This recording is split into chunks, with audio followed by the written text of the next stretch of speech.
Hello दोस्तों, आज हम लोग बात करने वाले हैं कंबाइंड डिफेंस सर्विसेज के जॉब के बारे में। दोस्तों, इसकी एम्प्लॉयमेंट आई है, तो इसमें अगर आप इंटरेस्टेड है डिफेंस फोर्सेस में काम करने के लिए, जैसे आर्मी, नेवी, एयरफोर्स में, तो ये बहुत ही अच्छा मौका है आपके लिए। दोस्तों, ये पोस्ट भी काफ़ी ज़्यादा है, इस बार 339 पोस्ट है करीब। तो ये पोस्ट आपको देखने में कम लग रहा है, लेकिन डिफेंस फोर्सेज में नॉर्मली इतनी ही पोस्ट आती हैं। दोस्तों, ये जो एग्जाम कंडक्ट किया जाएगा वो यूपीएससी के द्वारा कंडक्ट किया जाएगा। तो यूपीएससी एग्जाम कंडक्ट करेगी, तो इसका मतलब है कि इसमें जो लेवल है काफ़ी अच्छा होगा। तो इसमें अगर आपको ये निकालना है तो काफ़ी बढ़िया से आपको तैयारी करनी पड़ेगी, क्योंकि एग्जामिनेशन पैटर्न काफ़ी टफ होता है नॉर्मली इसका। उसके बाद अगर आप रिटर्न निकाल लेते हैं तो फिर बाद में आपकी पर्सनालिटी और इंटेलिजेंस टेस्ट होती है। तो वो अपने आप में बहुत बड़ी बात होती है उसको निकालना। उसके लिए आपको बिना किसी कोचिंग के आप बहुत मुश्किल है निकालना। उसके लिए आपको कहीं ना कहीं कोई किसी कोचिंग को ज्वाइन करना पड़ेगा। दोस्तों, आज हम लोग बात करेंगे सीडीएस की पूरी डिटेल से बात करेंगे कि कितनी वैकेंसीज आई हैं कि हमारी आर्मी, नेवी, एयरफोर्स में। साथ में हम लोग ये भी चर्चा करेंगे कि कितनी इसकी लास्ट डेट कब तक है भरने के लिए, एग्जामिनेशन पैटर्न क्या है, प्रीलिम्स एग्जामिनेशन में क्या क्या पूछा जाएगा। फिर हम लोग और भी देखेंगे इसमें आपकी जितनी भी इसमें जरूरी रिक्वायरमेंट है जो कि नोटिफिकेशन में दी गई है, उसको हम लोग डिटेल से चर्चा करेंगे। तो दोस्तों, इस वीडियो को आप अंत तक देखिए। अगर आपको हम लोग का वीडियो पसंद आ रहा है तो कृपया करके लाइक, शेयर और सब्सक्राइब करना ना भूलिए। दोस्तों, स्वागत है आपका एग्जाम मंथन में। अगर आपने इस चैनल को सब्सक्राइब नहीं किया तो बिल्कुल आज ही सब्सक्राइब कर लीजिए, क्योंकि यहाँ पे मिलते हैं बेहद ही इंपॉर्टेंट एम्प्लॉयमेंट अपडेट्स। साथ ही यहाँ पे अलग अलग एग्जाम के जो कई सारे टॉपिक्स पर डिस्कशन किया जाता है। दोस्तों, हम लोग अभी चर्चा करने वाले हैं सीडीएस एग्जाम के बारे में। दोस्तों, यहाँ पे टोटल वैकेंसीज आई है 339। यहाँ पे आप देख सकते हैं इंडियन आर्मी में जो हमारी वैकेंसीज आई है, जो हमें जिसकी ट्रेनिंग प्रोवाइड की जाती है देहरादून में, इंडियन मिलिट्री एकेडमी। दोस्तों, ये कई सारे एग्जाम में भी पूछ दिया जाता है कि आईएमए कहाँ पे स्थित है, तो वो देहरादून में स्थित है। तो यहाँ पे जो है करीब 100 वैकेंसीज आई हैं। अगर हम लोग बात करें नेवी में, तो नेवी में जो एग्जीक्यूटिव ब्रांच जनरल सर्विसेज में आई है और हाइड्रो कोर्स के लिए आई है। तो इसमें करीब 22 वैकेंसीज आई हैं और इसकी ट्रेनिंग हमारी होती है ऐसी माला में ट्रेनिंग इसकी प्रोवाइड की जाती है। तो ये दोस्तों, ये भी पॉइंट ऐसे भी किसी और एग्जाम के लिए भी ये इंपॉर्टेंट पॉइंट है। दोस्तों, अगर आप देखें एयरफोर्स में, तो एयरफोर्स में जो काफ़ी रॉयल जॉब होता है, इसमें काफ़ी बढ़िया आपको मजा आएगा यहाँ पे काम करने में एयरफोर्स में। और साथ में सैलरी जितनी भी डिफेंस फोर्सेस की है, वो सैलरी काफ़ी बढ़िया होती है। तो सैलरी का तो आपको चिंता ही नहीं करना। एक बार आपका सिलेक्शन होगा तो जिंदगी आपकी पूरी तरीके से बदल जाएगी। तो अगर हम लोग बात करें इसकी ट्रेनिंग एकेडमी का है, तो इसकी है हैदराबाद में। तो यहाँ पे आई है 32 वैकेंसीज। अगर हम लोग बात करें नेवी की, तो दोस्तों असल में क्या है कि जितनी वैकेंसीज हैं मैक्सिमम जो है मेन के लिए आई है। वुमेन के लिए बहुत ही कम वैकेंसीज है। तो वुमेन के लिए मात्र 16 पोस्ट आई हैं, जो आई हैं ऑफिसर्स ट्रेनिंग एकेडमी चेन्नई में। तो दोस्तों, ये जो है वुमेन के लिए काफ़ी कम वैकेंसीज है। धीरे धीरे अब जो हमारे डिफेंस फोर्सेज हैं वो वुमेन के लिए भी ओपन किया जा रहा है। अगर हम लोग बात करें 116 एसएससी मेन में, तो यहाँ पे करीब 169 पोस्ट आई हैं, जिसकी ट्रेनिंग प्रोवाइड की जाएगी ऑफिसर्स ट्रेनिंग एकेडमी चेन्नई में, इसकी ट्रेनिंग प्रोवाइड की जाएगी। दोस्तों, अब हम लोग देखेंगे इसकी एलिजिबिलिटी क्राइटेरिया क्या क्या है और इसकी एज क्वालिफिकेशन क्या क्या चाहिए इसमें। देखिए, अगर हम लोग बात करें एजुकेशन क्वालिफिकेशन में, तो यहाँ पे अगर हम लोग बात करें ये आर्मी की जो वैकेंसीज है, इसमें मात्र आपको ग्रेजुएशन डिग्री होना चाहिए किसी भी कॉलेज से जो कि गवर्नमेंट के द्वारा रिकॉग्नाइज्ड हो। अगर हम लोग बात करें इंडियन नेवी में, तो यहाँ पे जो है यहाँ पे भी नॉर्मली एक ग्रेजुएशन डिग्री चाहिए, इंजीनियरिंग में चाहिए, किसी भी गवर्नमेंट के रिकॉग्नाइज्ड यूनिवर्सिटी या इंस्टीट्यूशन से ये चाहिए होगा। अगर हम लोग बात करें एयरफोर्स में, तो यहाँ पे जो है ग्रेजुएशन डिग्री चाहिए होगा अगर आपने ग्रेजुएशन कर रखा है। लेकिन साथ में यहाँ पे एक मैंडेटरी क्राइटेरिया क्या है कि आपकी फिजिक्स और मैथमेटिक्स होना चाहिए 10+2 में। अगर आपने बीटेक कर रखा है तो यहाँ पे तब भी आप इसमें अप्लाई कर सकते हैं। अगर हम लोग बात करें ऑफिसर्स ट्रेनिंग एकेडमी जो कि हमारी चेन्नई में स्थित है, तो यहाँ पे नॉर्मली एक ग्रेजुएशन चाहिए। यहाँ पे अगर देख सकते हैं नॉर्मली एक किसी भी आपका कॉलेज से ग्रेजुएट है तो आप इसके लिए अप्लाई कर सकते हैं। दोस्तों, हम लोग देखते हैं अब यहाँ पे एज क्राइटेरिया क्या क्या है। तो अगर हम लोग बात करें दोस्तों यहाँ पे इंडियन आर्मी में, देखिए यहाँ पे सब कोई जितनी वैकेंसीज आई हैं सब अनमैरिड के लिए आई हैं, मैरिड के लिए पोस्ट नहीं आई हैं। अगर आप इस पर ज्वाइन करते हैं तो आपको जो ट्रेनिंग के समय आपको शादी करने का परमिशन भी नहीं दिया जाएगा, वो आपको बॉन्ड पेपर पे साइन भी कराया जाएगा इसके लिए। दोस्तों, यहाँ पे जो एज क्राइटेरिया है वो अगर आप देखेंगे 2 जुलाई 1998 से के बाद से, नॉट अर्लियर देन उसके बाद से, और साथ में 2003 तक, इसके बीच में आपका ड्यूरेशन होना चाहिए, डेट ऑफ बर्थ का उसमें होना चाहिए। अगर हम लोग बात करें इंडियन नेवी में, तो यहाँ पे भी अनमैरिड मेल कैंडिडेट की बात करी गई है।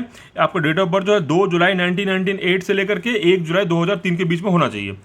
अगर हम लोग बात करें एयरफोर्स में, तो यहाँ पे आपकी एज होनी चाहिए 20 से 24 साल। वो एज होनी चाहिए 1 जुलाई 2022 तक, ये हमारी एज इसको ये कैलकुलेट किया जाएगा, इस डेट के हिसाब से डेट कैलकुलेट किया जाएगा। और आपका जो डेट ऑफ बर्थ है वो नॉर्मली लाई करना चाहिए 2 जुलाई 1998 से लेकर के 1 जुलाई 2002 तक इसका आपका डेट ऑफ बर्थ होना चाहिए। देखिए इसमें कुछ लोगों को यहाँ पे ट्रेनिंग में एज में रिलैक्सेशन प्रोवाइड करी गई है, तो वो अगर आपने DGCA के द्वारा जो अगर हवाई जहाज उड़ाने की ट्रेनिंग आपको मिल रखी है तो आपको यहाँ पे 2 साल का रिलैक्सेशन प्रोवाइड किया गया है। वो हम लोग अभी नोटिफिकेशन देखेंगे तो उसमें हम लोग चर्चा करेंगे उसके बारे में। अगर हम लोग बात करें ऑफिसर्स ट्रेनिंग एकेडमी में, तो यहाँ पे देखिए मेल कैंडिडेट की जो डेट ऑफ बर्थ है वो 2 जुलाई 1997 से लेकर के 1 जुलाई 2003 के बीच में इसमें होने चाहिए। सिमिलरली यहाँ पे अगर हम लोग वुमेन की बात करें, वुमेन भी यहाँ पे डेट ऑफ बर्थ यहाँ पे सेम है, 2 जुलाई 1997 से लेकर के 1 जुलाई 2003 तक की इसमें रिक्वायरमेंट है। दोस्तों यहाँ पे जो इंपॉर्टेंट इवेंट्स दे रखे हैं, तो ये इंपॉर्टेंट डेट्स में से प्रोवाइड किए गए हैं, जो कि एग्जाम कब चालू हो रहा है, एग्जाम फॉर्म करने का लास्ट डेट कब है, तो काफ़ी इंपॉर्टेंट है। देखिए इसका जो एग्जामिनेशन डेट है वो ऑलरेडी डिसाइडेड है, मतलब 14 नवंबर को इसका एग्जामिनेशन डेट है। तो आपको वेट नहीं करना है, टाइम काफ़ी कम है, अभी से तैयारी में जुड़ जाना है, क्योंकि एग्जामिनेशन काफ़ी टफ होने वाला है। यूपीएससी इसका एग्जाम कंडक्ट करती है। स्टार्ट डेट इसका कब है, तो 4 अगस्त को ये ऑलरेडी फॉर्म भरने का डेट चालू हो चुका है। अगर आपने अभी तक फॉर्म नहीं भरा है तो बिल्कुल अभी जाके भर दीजिए, क्योंकि अगर आप लेट करेंगे तो फॉर्म भर नहीं पाएंगे, क्योंकि कई बार लास्ट में सर्वर जो है डाउन हो जाता है। तो आपको लास्ट डेट का वेट नहीं करना है, क्योंकि लास्ट डेट इसकी है 24 अगस्त। देखिए अगर आप लेट फॉर्म भरते हैं उसका सबसे बड़ा नुकसान ये होता है कि आपको मनपसंद सेंटर नहीं मिलता है। मनपसंद सेंटर नहीं मिलने से क्या होगा, आपको घर से दूर जाना पड़ सकता है एग्जाम देने के लिए। अगर आप ऑनलाइन, देखिए यूपीएससी ने एक नया प्रोसेस लाया है कि अगर आप फॉर्म भर दिए हैं उससे एग्जामिनेशन से आप विड्रॉ करना चाहते हैं, तो विड्रॉ करने का भी इसमें एक तरीका है। आप जाकर के इसमें आराम से एप्लीकेशन फॉर्म में जाके लॉगिन कीजिए, वहाँ से फिर विड्रॉ कर सकते हैं। तो इसका डेट कब है, 31 अगस्त से लेकर के 6 सितंबर तक इसका डेट, इसका विड्रॉ करने का टाइमिंग प्रोवाइड किया गया है। अगर आपके पास इंटरनेट बैंकिंग नहीं है, ATM कार्ड नहीं है, तो आप बैंक में जाकर के भी पैसे जमा कर सकते हैं। तो उसका जो डेट है वो 23 अगस्त तक आप जाकर के जमा कर सकते हैं। बैंक में चालान जमा कीजिए और यहाँ पे पेमेंट अपडेट कर दीजिए, वेबसाइट पे जाकर के, यूपीएससी की वेबसाइट पे जाकर आप अपडेट कर दीजिए। तो उसका जो डेट है 23 अगस्त तक ये काम आप कर सकते हैं। अगर आप ऑनलाइन पेमेंट करना चाहते हैं तो उसका जो लास्ट डेट है वो 24 अगस्त को इसका लास्ट डेट है, जो शाम में 6 बजे तक है। दोस्तों इसका एग्जाम जो है 14 नवंबर है। बिल्कुल आप गांठ बांध के रख लीजिए कि ये चेंज, नॉर्मली यूपीएससी का एग्जामिनेशन जो है डेट नॉर्मली चेंज किया नहीं जाता। अगर सब कुछ सही रहा, कोविड का कोई चक्कर नहीं रहा, तो एग्जामिनेशन तो पक्का ले लिया जाएगा, टाइम से लिया जाएगा। दोस्तों अगर हम लोग बात करें, देखिए एग्जामिनेशन लास्ट डेट फिर से बता रहे हैं कि 24 अगस्त है, शाम में 6 बजे तक। बिल्कुल आपको इसका वेट नहीं करना है, पहले ही आपको फॉर्म भर देना है। एप्लीकेशन फी अगर आप देखेंगे तो फीमेल SC ST के लिए कोई भी पैसे नहीं लग रहे हैं, यहाँ पे 0 है। और बाकी जैसे जनरल हो गए, OBC हो गए, OBC में अगर आप क्रीमी लेयर में आते हैं, साथ में अनरिजर्व कैंडिडेट, जनरल कैंडिडेट हैं, तो आपको यहाँ पे 200 रुपये यहाँ पे आपका फीस है। दोस्तों यहाँ पे जो मोड ऑफ एप्लीकेशन ऑनलाइन है और इसका एडमिट कार्ड भी ऑनलाइन आएगा। तो आपको एडमिट कार्ड जो है आपको अलग से पोस्ट के द्वारा नहीं भेजा जाएगा।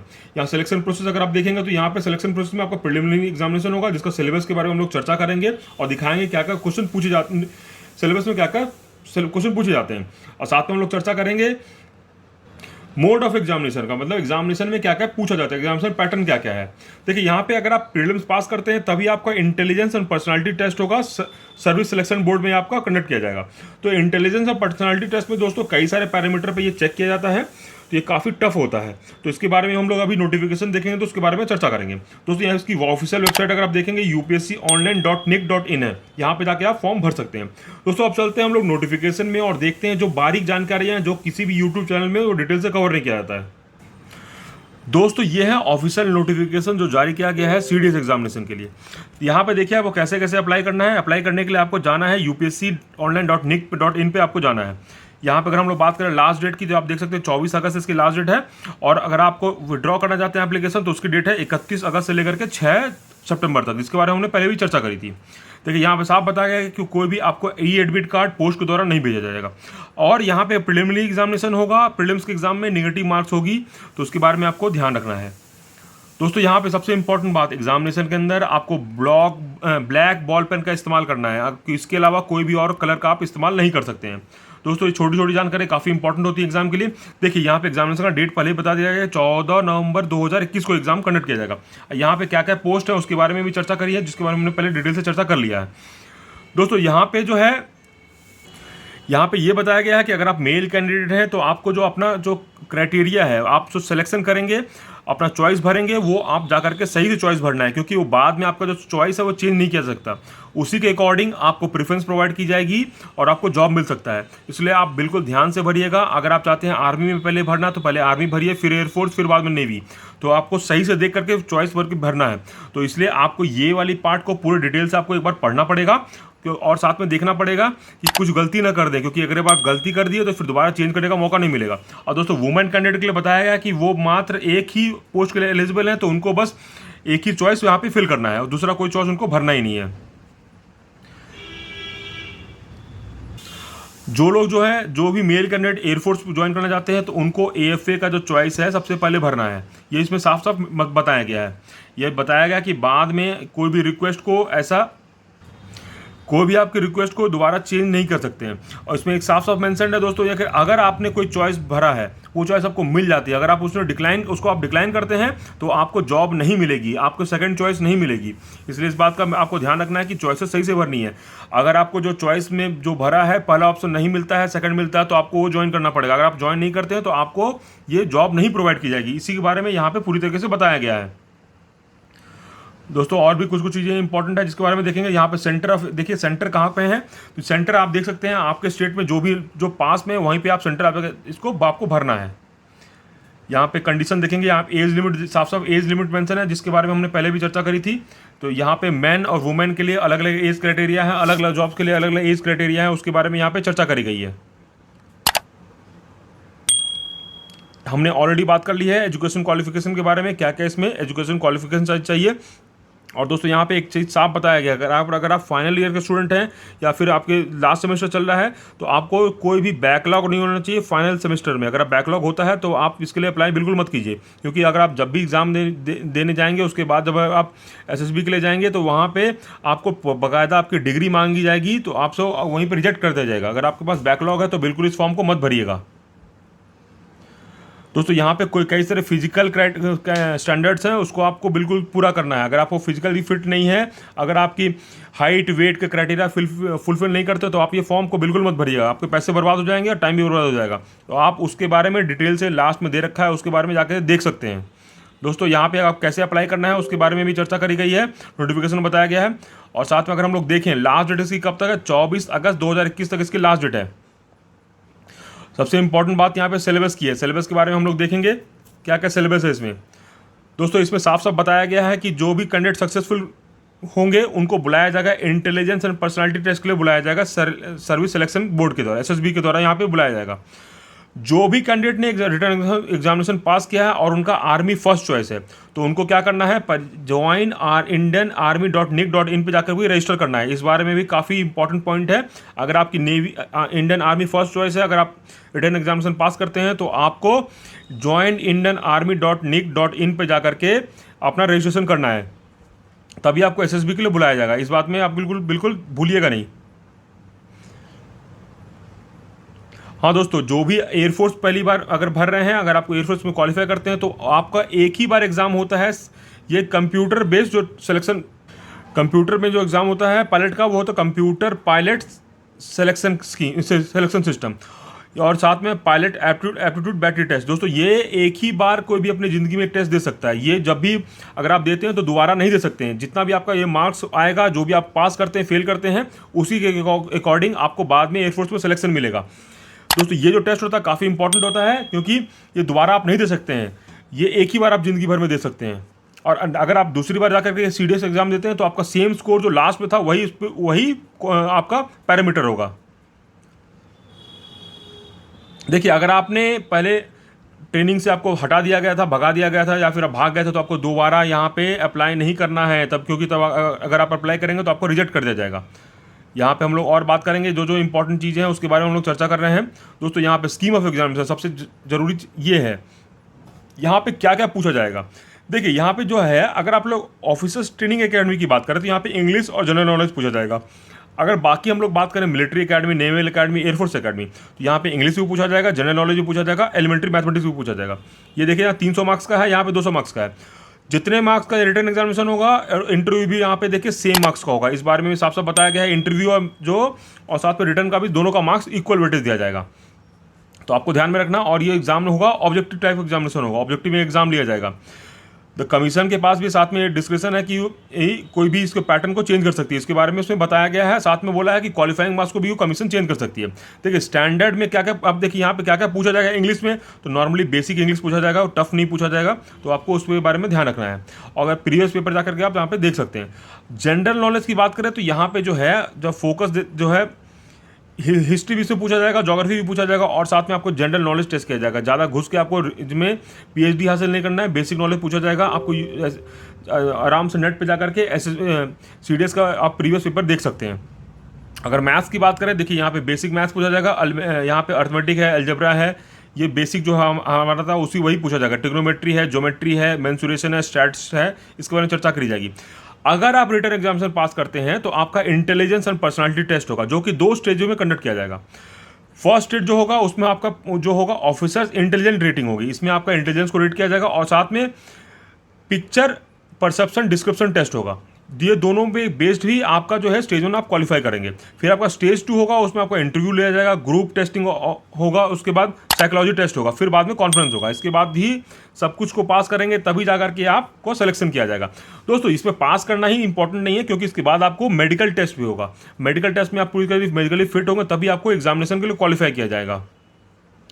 दोस्तों ये थी इंपॉर्टेंट जानकारी जो कि एग्जाम के लिए काफ़ी इंपॉर्टेंट है, जो आपको बिल्कुल एग्जामिनेशन फॉर्म भरने से पहले देखना ही चाहिए, और साथ में नोटिफिकेशन पढ़ना चाहिए। यहाँ पे अगर आप जाके नीचे देखेंगे तो यहाँ पे फिजिकल स्टैंडर्ड्स दे रखा है, हाइट वेट क्या होना चाहिए आपका, आपके अलग अलग जॉब्स के लिए क्या क्या है, यहाँ पे एक रिक्वायरमेंट है। हाइट वेट क्या होना चाहिए, आपको कोई भी और तरीके का मेडिकल कॉम्प्लिकेशन नहीं होना चाहिए, बीमा आपका 25 से नीचे होना चाहिए।